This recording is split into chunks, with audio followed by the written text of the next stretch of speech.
Hey YouTubers, it's me, Mustin07, coming at you once again through the power of OBS Recording Studios, and in this video I'm going to be showing you how to make a polygon in Blender. So let's get started. We can get rid of this cube because we won't be needing it. I'll first show you how to make a cylinder polygon. So go to Add, Mesh, and then look for the cylinder shape, and here it is.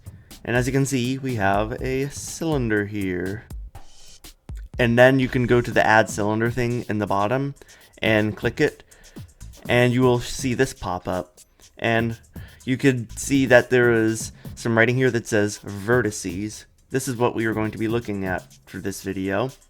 So if I increase the number of vertices, as you can see, the individual sides become smaller and smaller. So let's just say I set it to 64.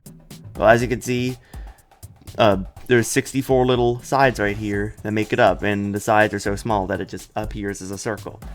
But let's say I want it to be less vertices. Let's just set it to, I don't know, 20. As you can see, it's starting to look more like a polygon than an actual circle.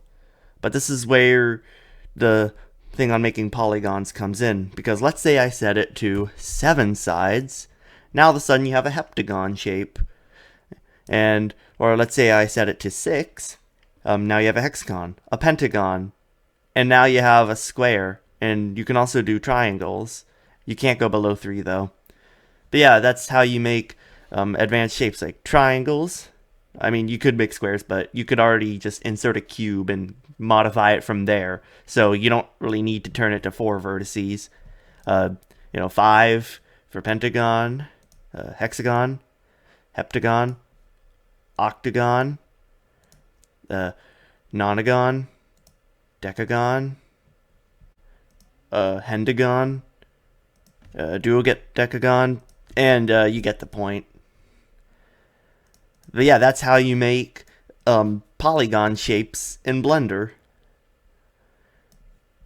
You can also do it with circles, so I'll just delete that and show you. Go to Add, go to Mesh, and add a circle. And, here's your circle. And once again, you can change the number of vertices on it, all the way down to triangle shape. But that just about does it for this video. Thanks for watching. I hope you learned how to make more advanced shapes in Blender. Thanks for watching. Stay tuned for more videos, and goodbye.